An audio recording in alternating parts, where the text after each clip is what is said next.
mianatra eo tongotrao.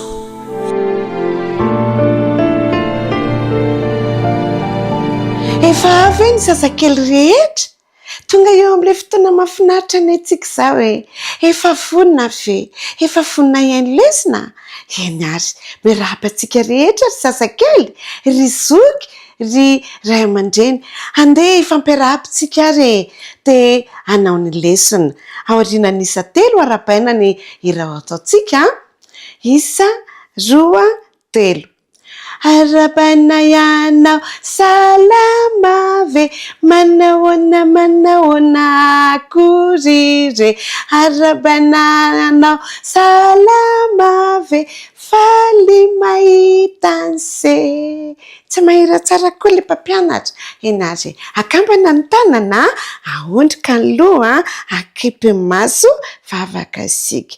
Jesosy malalo tianay ianao misaotra anao fa omenao fotoana izahay hanao lesona indray ampio izahay mba ho endry tsara mahay mihaino tsara ho mpankatoa misaotra Jesosy io amen. Eny ary toy ny lesona tamin'ny lasa ihany ny lesontsika ny zanak'Israely rehefa niala avy tany Egypta tafafita ny ranomasina mena dia nandeha tany anefitra. Izany tany efitra izany ange tsisy ninina mihitsy tsy misy sakafo ange any tsy misy mofo ange any tsisy vary any tsisy ronono fa maina be ny tany. Dia nampalahelo ange ny zanak'Israely fa nandeha fotsiny nino ny fitantanan'Andriamanitra. Tondra sakafo kely ihany zareo fa efa lany ilay sakafo nentin zareo dia zareo momona foana ange ireo zanak'Israely memena foana Mosesy zahay zany zao tsy misy sakafo indray zany zahay tsisy ninina zany tsika mipetraka fotsiny eto fa efa natsangana zao lay dia hanao inona eto jereny tranontsika tsara tarehy nefa tsika tsy manana sakafo efa lany daholo ny sakafo tsika inona zany ny menandreo olona ireo Mosesy tsisy ninina azo atao ve dia ahoana zany dia hoy Mosesy hoe trasy lofa iresaka amin'ny Jesosy iresaka amin'ny Jesosy hoe Jesosy inona zany ny sakafo hoaninay memenimenina ny olona fa tsy misy sakafo nona be ange zareo hony dia ahoana inona ny atao dia hozy Andriamanitra hoe Mosesy teneny zareo fa rehefa maraina rapitsy maraina asovy mivoaka makany tokotany zareo rehefa le mifoha maraina dia mivoaka ny tokotany fa mahita zavatra nivoaka tokoa ny olona dia nahita voan-javatra kely fotsifotsy be da be inona tony hoay inona tony dia hozy Mosesy hoe reny ny sakafo ameny Jehovah nareo mana ny anarany reny mana ny anarany reny isa maraina nareo maka izay hoaninareo amin'ny maraina hoanina amin'ny atoandro hoanina amin'ny hariva andramo ange fa tsara be mamy be misy ronono misy tantely matsiro dia isan'andro nareo maka isaky maraina dia ohatr'izay foana rakizy nataony olona maka sakafo isaky maraina dia izay ampy amin'ny maraina ampy amin'ny atoandro ampy amin'ny hariva izay ihany no mahazo alaina fa tsy mahazo maka mihoatran'izay afa-tsy rehefa sabata maka zoma hoanina zoma sy sabata. Faly ny olona rakizy faly be ny olona satria voky sakafo tsara be mihinana mofo isa maraina fa tsy mbola ampy ny zanak'Israely indray ange zany mbola menimenina indray ange zareo hoe tsisy rano indray ange hony tsisy rano indray hony menimenina indray izy dia niteny tamin'Andriamanitra indray Mosesy hoe tsisy rano indray efa ampy mofo fa ny rano indray tsisy mangetaeta be tsisy rano maina be ny tenda dia hozy Andriamanitra hoe kapohy ny vatolampy io dia nikapohany Mosesy ny vatolampy rakizy Nivoaka ny rano tsara tarehibe, faly be Mosesy, faly be ihany koa ny olona de ozy Mosesy andana misotro rano fa io ny rano zay omeny Jehova ho anareo. Mahafinaritra rakizy Andriamanitra mikarakara mandrakariva rakizy Andriamanitra atsika, omeny atsika izay rehetra ilaitsika. De nisotro tamin'izany rano zany rakizy ny olona. Zay ny lesitsika fahadimy, lesona fahadimy sakafo sy rano tsy nampozina. Sakafo sy rano tsy nampozina. Ny tsianjery de manao hoe fa Andriamanitra anatanteraka izay rehetra tokony ho anareo.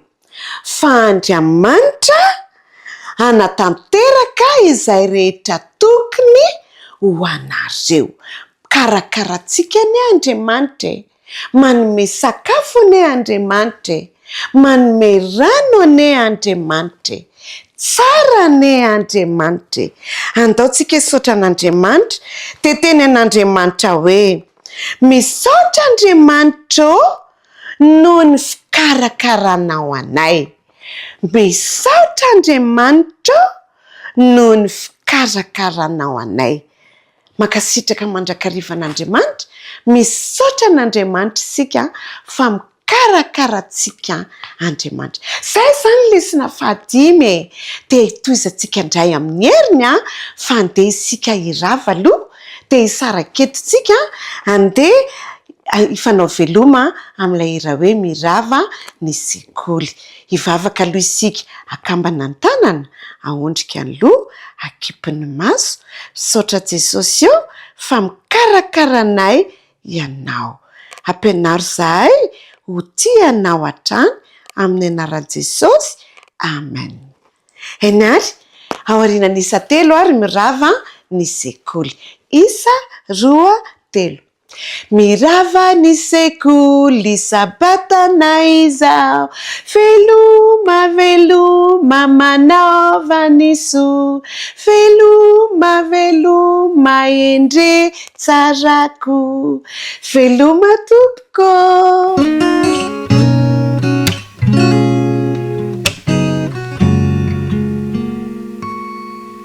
Manahoana daholo ny zazaboto tonga ato tokantrano indray arakizy hitondra ny tantara mitondra lohateny hoe ilay zazavavy kely mpanompo. Vita indray zany ny tantaran'ny mpanjakavavy Estera, dia ilay zazavavy kely mpanompo tantarana ankizivavy kely anankiray nanome fanampiana ho an'ny hafa. Ny teny natao tadidy ho antsika ankizy rehetra indray dia ao amin'ny Galatiana 5:9-10. Galatiana 5:9-10. Aoka isika hanao soa amin'ny olona rehetra. Mora kely ange izany teny natao tadidy izany. Aoka isika hanao soa amin'ny olona rehetra. Ndao ary araka mierina indray isika. 1, 2, 3. Aoka isika hanao soa amin'ny olona rehetra. Bravo! Tsara be ty tantara ty fa mipetraka tsara daholo miaino sady mijery dia mandray lesona ihany koa. Ndao ary! Nijerijery nanerana ny lakozia ilay tovovavy kely.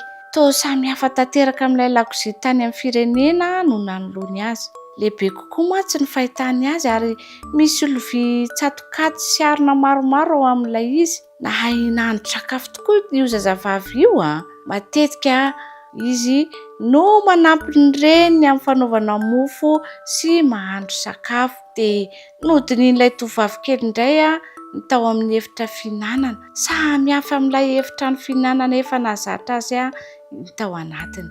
Latabatra lehibe no hitany tao. Lehibe lavitra noho ilay latabatry ny ankonany any amin'ny firenena. Nahita kifafa tery anjoron-tany izy. Tery amin'ny latabatra kelikely kokoa anankiray no nitoeran'ireo lovia fihinanana tsara tarehy. Tena mahay mamafa trano koa io tovovavy kely io. Voafafany tsara hatramin'ny zoro-trano sarotra sokirina ary hainy tsara ihany koa ny manomana ny latabatra fisakafoanana. Efa nampianarin'ny reniny mantsy izy. Fantany tsara fa ao an-tokantranon'ilay lehilahy mpiandraikitra ny tafika sirianina izy ankehitriny. Nanana ny maha izy azy tokoa mantsy io lehilahy io ary miaramila mahafatra-po. Vao aingana izy no nitarika ny tafika hanafika firenena nisy an'ilay tovovavy, izany hoe ny Israely, ka nivoaka ho mpandresy tamin'izany.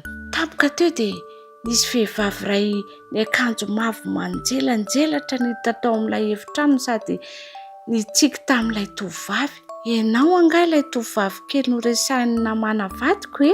Izaho ny vadiny namana. Ho lasa mpanampy ahy izany ianao. Avy, andao asehoko anao ny zavatra tiako ataonao voalohany ry tovovavy kely a. Mailamalaka fa mindrery raha matoa nitondra ilay tovovavy kely ho any amin'ny efitra ambony rindrina. Nanaraka ny vadina mana ilay tovovavy kely. Notondroiny vadina mana ny fandriana. Hitan'ilay tovovavy kely fa mila alaminy ilay izy. Nasainy ny vadina mana nampirimy ilay fandriana. Rehefa avy eo dia namafa io efitrano io sy ny fanaka ao anatiny. Tsy ela akory dia nahazo aina tamin'ny fanaovana ireo asa tokantrano marobe izay nampanaovina ny vadina mana azy isan'andro ilay tovovavy kely. Miasa mafy mandritry ny ora maro ao anatin'ny iray andro izy matetika. Tsy mba nitaraina na ny menimenina nefa izy. Nampianarin'ny ray aman-dreniny ho tonga mpanampy mavitrika mantsy izy. Ka hanao ny asany arak'izay tsara indrindra vitany. Mba te hilalao any an-tokotany izy indraindray kanefa tsy nandao ny asany mihitsy raha tsy efa vitany avokoa ny raharaha rehetra. Tsikaritry ny kapiteny namana sy ny vady ny atsara ny asan'ny tovovavy kely. Mety tsara avokoa izay zavatra nataony. Tsy mba mitsoaka andaharana amin'ny asa mafy izany mihitsy a, sady tsy midongodongo izy no tsy mitaraina. Nitsiky mandrakariva izy rehefa miasa. Mba lavisary an-tsainana izany mpanompo sady mitsiky no miasa izany e. Mahafinaritra tokoa izy. Mahay manao sakafo matsiro izay tena tiany namana vady mihitsy izy. Mendrika ho namana izy ary falifaly hatrany. Manatona haingana izy rehefa atsoiny. Makatoa hatrany izy amin'ny fotoana rehetra. Ny zavatra nampiavaka an'ity tovovavy kely avy any Israely ity, tsy mba tahaka ny mpanompo rehetra izy amin'ny zavatra rehetra izay ataony. Inona ary no mampiavaka azy? Nahalala an'Andriamanitra foana izy nataiza izy azy. Na tany amin'ny firenena tany Israely niaraka tamin'ny ankonana, na tany Siria izay firenen'ny kapiteny namana sy ny vadiny. Raha ny tena izy dia tokony ho tezitra ilay tovovavy kely no nitondrany namana azy niala avy any amin'ny firenena. Natoky an'Andriamanitra nefa izy. Ary ny zavatra nataony dia toa maneho fa efa fantany izay tian'Andriamanitra ataony any amin'ny toerana rehetra izay misy azy. Afaka manompo an'Andriamanitra ianareo n'aiza misy anareo. Afaka manampy ao an-tokantrano. Lomy ao anaty koveta ny vy maloto rehefa avy misakafo dia fafao ny vovoka eny amin'ny entana. Mahaiza miara-milalao amin'ny mpiray tam-po aminareo. Zarao amin'ny namanareo ny kilalaonareo. Mitsiky ary mahaiza miaraka amin'ny ankizy eny amin'ny toeram-pilalaovana manokana. Amin'izany fomba rehetra izany sy eny amin'ny ireny toerana ireny no anaovanareo asa fanompoana ho an'Andriamanitra. Dia afaka manompo an'Andriamanitra ianareo n'aiza toerana misy ianareo.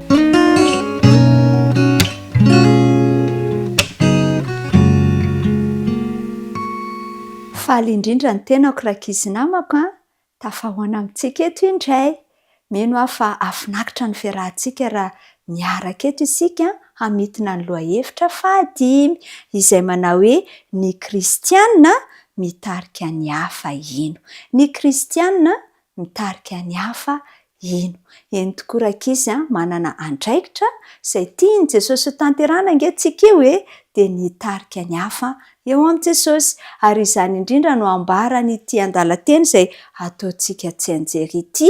Manao hoe koa raha misy olona ao amin'ny Kristy dia olom-baovao izy. Efa lasa ny zavatra taloha, indreo efa tonga vaovao ireo.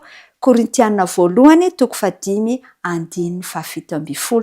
Andao nge averintsika tsara e, koa raha misy olona ao amin'ny Kristy dia olom-baovao izy. Efa lasa ny zavatra taloha, indreo efa tonga vaovao ireo. Korintianina faharoa toko 5:17. Sitraka Jesosy indrindra ny ankizy kely raha mitarika ny hafa mba hanana fiainam-baovao ao amin'i Jesosy. Ka dia manasa anao hatrany ary hanaraka ny tantarantsika.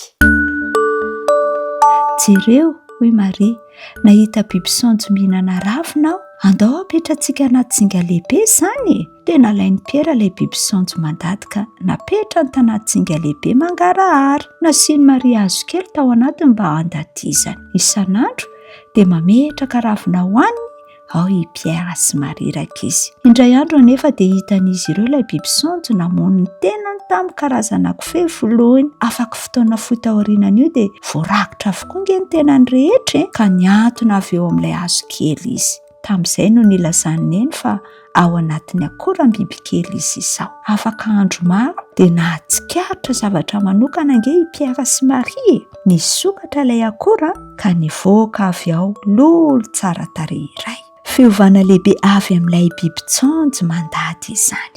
Miresika mikasika olona ny tantarantsika anio rakizy. Olona maro izay nahita fiovana teo amin'ny fiainany, fa lehilahy iray kosa tsy mba niova. Nifoka rivotra madio mafy vao maraina i Filipo. Tsara ny velonaina, tsara miasa ho an'ny tompo. Dia nijery manodidina izy. Nametraka ny toeram-pivarotany teo an-tsena ireo mpivarotra. Toeram-baovao ny tanàna ankehitriny. Miaino tamin'ny mpahalinana ny hafatra notorian'i Filipo mantsy rakizy ny vahoaka. Miaino izy ireo dia nino ary natao batisa. Nahita fahagagana natao tamin'ny anaran'i Jesosy izy ireo. Fanaratsy maro dia maro no navoaka avy tamin'ny olona, ary maro ireo olona nalemy sy kilemaina nositraniny.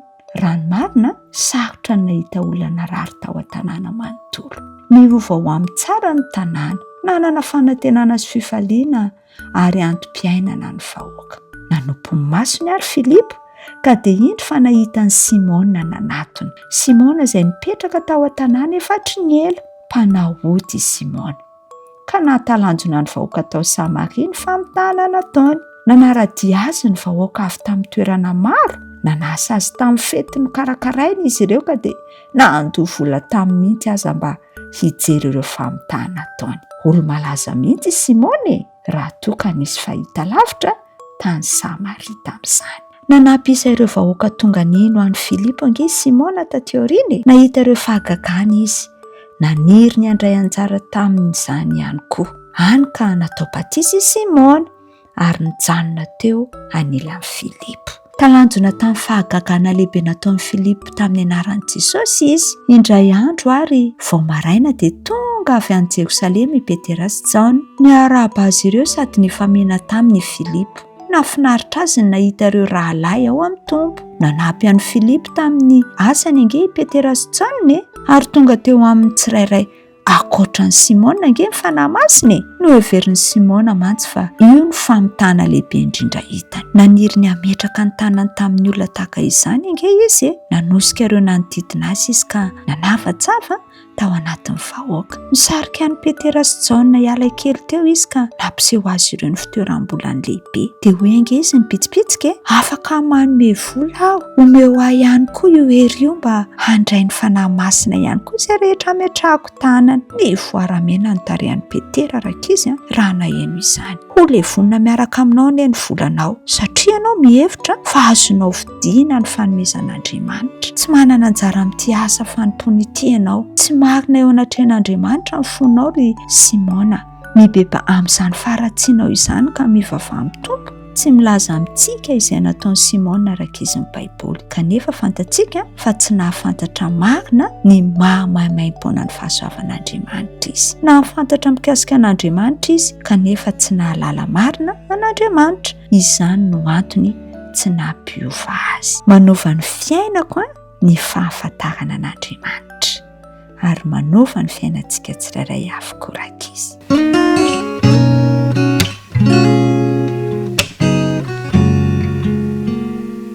Dia faly ary miramirana ny tava tafaraka amintsika amin'izao fiarahana mianatra ny ten'Andriamanitra izao. Mpamonjy ho an'ny jentilisa. Zay ny lohahevitra. Ary ny Matteo 10:20 hatramin'ny 5:20 sy ny 7:20 no misy ny andininy fototra. Matteo 10:20, 5:20 hatramin'ny 7:20 dia zao ny voalaza. Fa nanantona ihany ravehivavy dia niankohoka teo anatrehany ka nanao hoe tompoko vonjeo aho. Fa izy namarika nanao hoe tsy mety raha maka ny mofon-jaza ka manipy azy ho amin'ny amboa kely. Fa hoy ravehivavy, marina zany tompoko, fa na dia ny amboa kely aza mba mihinana zay sombitsombony latsaka avy amin'ny latabatry ny tompony ihany. Dia namaly Jesosy ka nanao taminy hoe, ravehivavy, lehibe ny finoanao, tongava aminao arak'izay irinao. Mpamonjy ho an'ny jentilisa Jesosy. Vehivavy anankiray izay tsy jiosy akory, satria tamin'ity fotoana ity dia ny jiosy ihany no zava-dehibe, ary nirahanao amin'ireo mihitsy Jesosy, hamonjy azy ireo, hanafaka azy ireo. Dia mbola tsy nieritreritra mihitsy ny amin'ny jentilisa sy ny firenena hafa Kristy. Kanefa indro ilay jentilisa tsy jiosy, vehivavy nanantona an'i Jesosy, manana olana, manana fahabangana, misy problema tena goavana, fantany fa i Jesosy no afaka hamaha ny olany. Dia nanantona izy, tompoko vonjeo. Dia namaly mivantana mihitsy Jesosy hoe tsia, tsy afaka mamonjy anao aho, satria Jesosy dia natao hamonjy ny jiosy. Ary reto firenena hafa reto ankoatra ny jiosy dia no heverina ho toy ny amboa kely, zany hoe alika kely, zany hoe olona maloto. Dia hoy ilay vehivavy hoe manaiky aho, tsy maninona nataonao hoe amboa kely aza, alika kely, tsy maninona manaiky. Fa ny alika kely nge rehefa misakafo ny tompony dia mba misy latsaka eny ambony latabatra, dia mahazo anjara ihany ilay alika kely, mba meo anjara. Izany finoana izany, izany fihetsika izany, izay natamin'ny jiosy azy ohatrany tsy nahitany Jesosy hoe ahoana koa ty olona ity. Tsy jiosy izy nefa manana finoana tahaka an'izany. Dia nahatohina an'i Jesosy ka nahatonga azy niteny hoe, ravehivavy, lehibe ny finoanao, tongava aminao arak'izay irinao. Ry mpiaino malala, ry tanora namako, mpamonjy ho an'ny jentilisa Jesosy. Ao anatin'izany sika rehetra. Tsy ho an'ny jiosy ihany izy, fa ho an'ny olombelona rehetra ihany koa. Anisan'izao sy ianao. Tsy fantatro hoe inona ilay olana, inona ilay ady, inona ilay mafy be izay mianjady eo amin'ny fiainantsika. Fa ndao mba hanana ny finoana ity vehivavy ity. Fa na dia kely sy bitika aza isika, rehefa mino isika fa hoe Jesosy, ianao ihany ny vahaolana, tsy manana afa-tsy ianao aho. Dia hoy Jesosy hoe tongava aminao izay arak'izay inonao. Izany finoan'ny ravehivavy izany anie mba ho finoantsika ihany koa. Toy izay ny lohahevitsika rafitinina indray, jentilisa tena nanana finoana, afaka hanana finoana tahaka an'izany koa ianao. Raso.